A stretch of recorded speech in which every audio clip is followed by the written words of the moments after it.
রহমত খুব গরিব ছিল, কিন্তু তার স্বপ্ন ছিল আকাশ ছোঁয়া। কোনো কাজ না পেয়ে সে ঠিক করল রাস্তার মোড়ে একটা ছোট টেবিল নিয়ে পুরনো মোবাইল মেরামতের কাজ শুরু করবে। পকেটে মাত্র ১০০ টাকা আছে, এই দিয়ে কি আর ব্যবসা হয়? কিন্তু চেষ্টা তো করতে হবে। পরদিন সকালে রহমত রাস্তার মোড়ে একটা ছোট টেবিল নিয়ে পুরনো মোবাইল মেরামতের কাজ শুরু করল।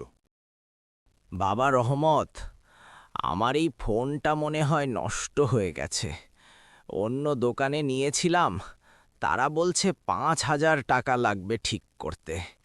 আমার কাছে তো এত টাকা নেই। কই দেখি ফোনটা।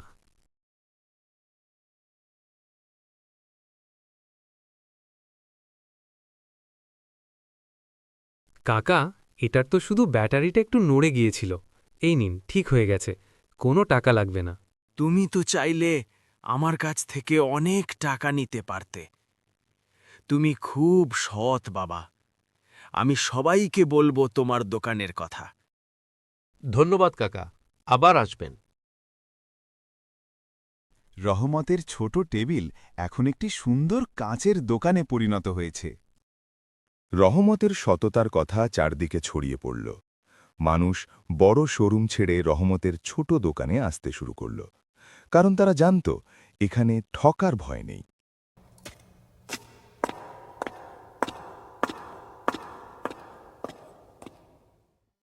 রহমত ভাই, আমাকে সেরা ফোনটা দিন। বাজেট কোনো ব্যাপার না, শুধু আপনার ওপর ভরসা করে এসেছি। অবশ্যই ভাই, আপনার বাজেটের মধ্যে যেটা সবথেকে টেকসই হবে আমি সেটাই দেব। অযথা দামি ফোন গুছিয়ে দেওয়া আমার কাজ নয়। এই ফোনটা নিন, এটি মার্কেটে নতুন এসেছে। ফোনটার দাম কত রহমত ভাই? মাত্র ১৫,০০০ টাকা স্যার। এই নিন আপনার টাকা।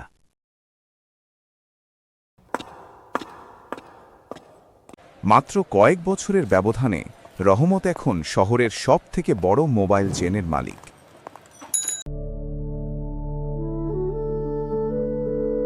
কাকু, আমাকে একটা ফোন দেবেন? টাকা আছে তোমার কাছে? কিন্তু আমার কাছে তো টাকা নেই। টাকা না থাকলে আমি তো ফোন দিতে পারবো না। আপনার দোকানে তো অনেক ফোন আছে কাকু, আমাকে একটা দিন না।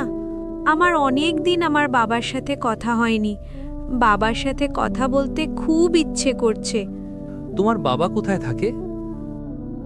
আমার বাবা বিদেশে থাকে।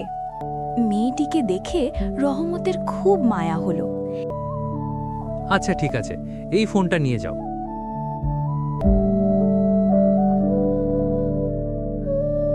এরপর সে বুঝতে পারল গ্রামে এখনো অনেক গরিব মানুষ আছে যারা টাকার অভাবে ফোন কিনতে পারছে না।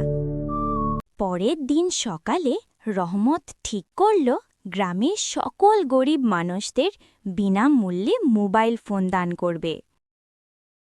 শোনো শোনো শোনো, গ্রামের সকল গরিব মানুষদের রহমত ভাই বিনামূল্যে মোবাইল ফোন দেবে।